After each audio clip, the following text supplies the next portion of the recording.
কোমর ব্যথা নিয়ে প্রতিনিয়তই রুগীরা আমাদের কাছে আসেন। এবং রুগীরা কোমর ব্যথা নিয়ে অনেকেই ভোগেন।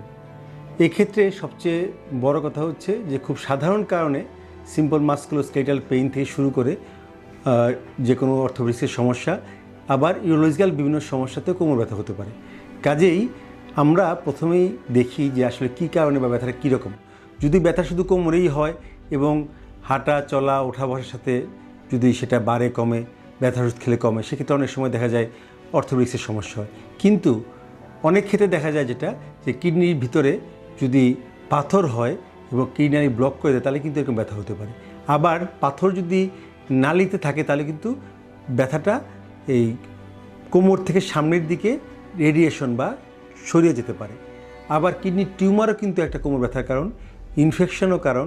কিডনির টিবি, কিডনির ভিতর কোনো ধরনের ইনফেকশন এবং টিউমারকে আমরা খুবই এখানে গুরুত্ব সহকারে আমাদেরকে এক্সক্লুড করতে হবে। এবং কোমর ব্যথা হলে দেরি না করে অবশ্যই আপনারা ইউরোলজিস্ট শরণাপন্ন হতে পারেন। ইউরোলজিস্ট প্রথমে আপনাকে দেখবেন, দেখার পরে কিছু পরীক্ষা নিরীক্ষা করে এটা শিওর হবেন। যেমন এই তো আমরা রিসেন্টলি একটা রোগী পেলাম যে কোমর ব্যথা ছিল, হয়তো 1-2 বার প্রস্রাবিত রক্ত গিয়েছিল, কিন্তু জিনিসটা সে অত আর গুরুত্ব দেয়নি। তারপর সে যখন 6 মাস পরে আসলো, দেখা গেল তার কিডনির মধ্যে একটা বড় টিউমার হয়েছে। কাজেই কিডনির টিউমার হলেও কিন্তু এরকম হতে পারে, পাথর হলেও হতে পারে। সেক্ষেত্রে দেখা যায় যদি রোগীরা দেরি করে তাহলে সেক্ষেত্রে কিডনি ব্লক হয়ে গিয়ে সমস্যা হবে, আবার টিউমার হয়ে সেটা ছড়িয়ে যেতে পারে। এবং যে কোনো রোগের চিকিৎসাই সূচনাতে করা অনেক সহজ। স্টিচিং টাইম সেভস টাইম, অর্থাৎ সময়ের 1 ফুট অসময়ের 10 ফুট।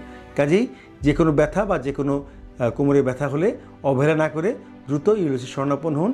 উনি আপনাকে একটা সৎ পরামর্শ দিতে পারেন। যদি ইউরোলজিক্যাল সমস্যা হয় তাহলে উনি সমাধান করবেন, না হলে অর্থোপেডিক্স বা যে সমস্যা হোক না কেন উনি আপনাকে সঠিক দিক নির্দেশনা দেবেন।